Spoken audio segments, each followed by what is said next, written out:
Hello, friend. Welcome to Daily Treasure, a devotional podcast by Sharon Betters and Mark Inc. Ministries. And I'm your narrator, Jane Ann Wilson.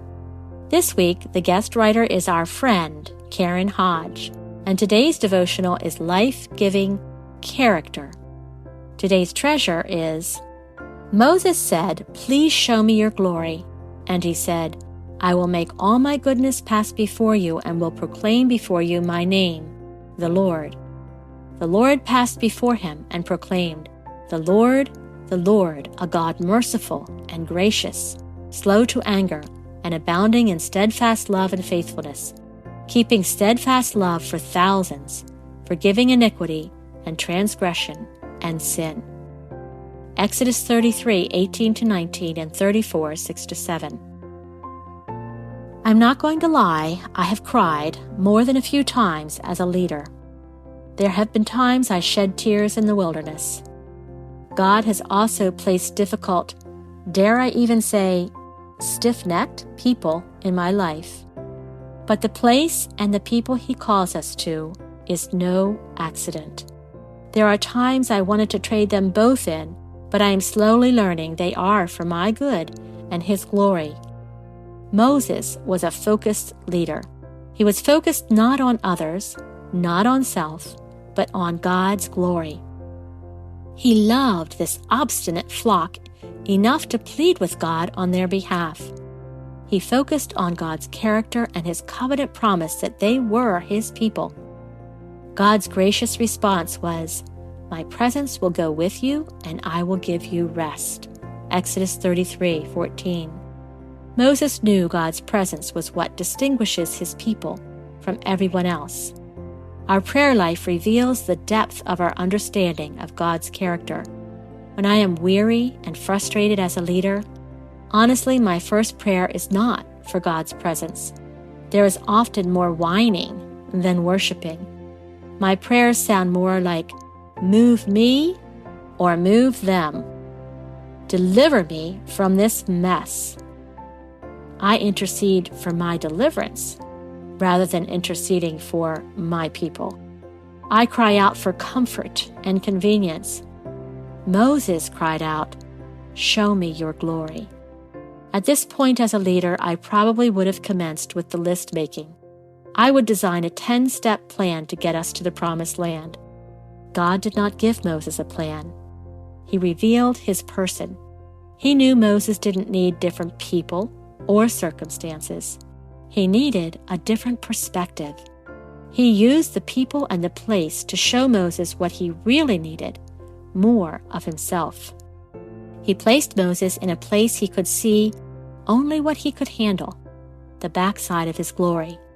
God reveals the essence of His character, mercy, grace, steadfast love, and faithfulness. God shows Himself as Yahweh, His personal name whereby He binds Himself to His people in covenant loyalty. God displays His covenant love and mercy to His people despite their sin. This is what Moses needed to know. He knew he could not depend on the people to keep the covenant. The only way he could continue to lead stiff-necked people was to gaze at the glorious goodness of God and reflect that glory to them. What does a life-giving leader look like? What is at the core of their character? They radiate the glory of God because they live in His presence. Their prayer is for ongoing grace to reflect the brightness of God's character, even in the wilderness, to stiff-necked people. Maybe, like me, you have been blamed, criticized, and dismissed by stiff-necked people. Be encouraged. Becoming a life-giver is a lifelong adventure of being transformed by the renewing of our minds into the image of Christ. This transformation is pervasive, profound, and progressive. We don't always have a plan. We don't know the solution. We are not sufficient for the task. But beholding the glory of the Lord, we are being transformed into the same image from one degree of glory to another. For this comes from the Lord, who is the Spirit. 2 Corinthians 3:18. We become what we behold. What is the cry of my leadership? Self-glory or show me your glory? What distinguishes my life and leadership from those around me? What words or phrases describe what radiates from my life and leadership? Is my first response to worship and pray for those I am called to lead? If these life-giving leadership devotionals are encouraging you, we invite you to look for Karen Hodge and Susan Hunt's excellent book, Life-Giving Leadership, at your favorite bookseller. Hey friends, I am so grateful for the opportunity to spend just one more minute with you as we close out our Daily Treasure devotional.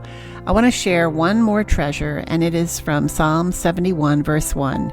In you, O Lord, do I put my trust and confidently take refuge. Let me never be put to shame or confusion. What a powerful verse. What a powerful prayer. And sometimes the way God answers that prayer is by leading us to people who come alongside of us to help us figure out next steps. And I want to encourage you, if you're in a hard place right now, or you have a friend who's in a hard place and needs a little bit more than a friend can give, check out Anchored Hope Biblical Online Counseling. You can go to markinc.org, markinc.org to learn more. I'm Sharon Betters, and it's so good to be with you today, and I look forward to being with you tomorrow.